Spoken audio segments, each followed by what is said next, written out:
des missiles, des chars de combat. Peut-être demain, les nouveaux avions de combat. L'aide occidentale à l'Ukraine s'intensifie. On parle d'escalade. Est-ce que l'aide à l'Ukraine va nous amener à la Troisième Guerre mondiale ?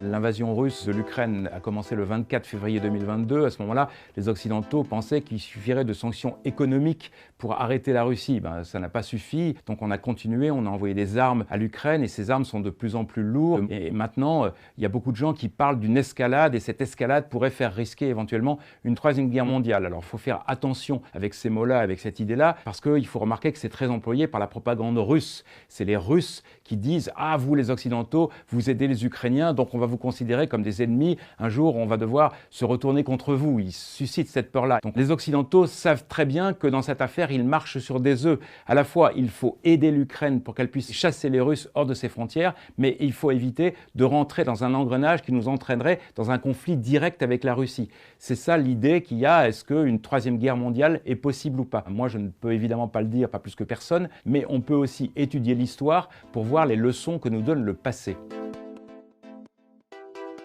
Alors il y a beaucoup de gens qui ont en tête l'exemple de la guerre de 14, avec ce dérapage où le monde s'est retrouvé dans la guerre sans même comprendre comment. Au départ, ça part sur une petite province qui paraît très excentrée aussi. C'était la Bosnie-Herzégovine. Le 28 juin 1914, il y a l'héritier du trône d'Autriche-Hongrie qui va à Sarajevo, la capitale. Il est assassiné.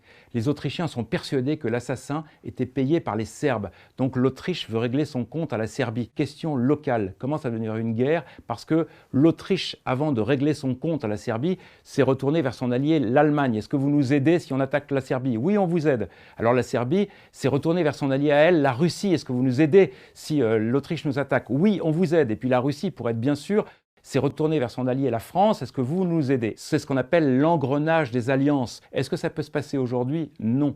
Pourquoi? Parce qu'il ne peut pas y avoir d'engrenage des alliances derrière la Russie. Le camp occidental est très déterminé à aider l'Ukraine et les Russes, les seuls alliés qui sont prêts à leur prêter des armes, à leur donner des armes, c'est l'Iran, c'est les Biélorusses et c'est la Corée du Nord d'autre part. Mais il y a des grands pays sur lesquels compter la Russie, comme la Chine, comme l'Inde. La Chine, l'Inde, ils ne sont pas pour les Occidentaux, ils ne sont pas pour aider l'Ukraine, mais ils ne sont pas non plus pour envoyer des soldats en Russie. Donc cet engrenage des alliances ne peut pas se passer et la Russie fera très attention à attaquer l'Occident parce que la Russie se rend compte qu'elle serait seule là-dedans.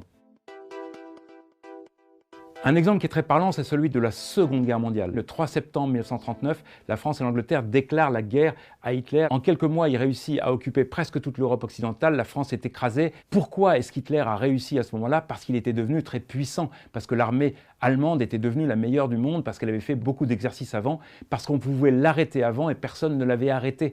En 1936, il y a une région de l'Allemagne qui s'appelle la Rhénanie. C'était une région qui était démilitarisée depuis la fin de la Première Guerre mondiale. Il envoie des chars. Qu'est-ce que fait la France? Rien. En mars 1938, il annexe l'Autriche, c'est ce qu'on appelle l'Anschluss. Qu'est-ce que font les Français et les Anglais? Rien.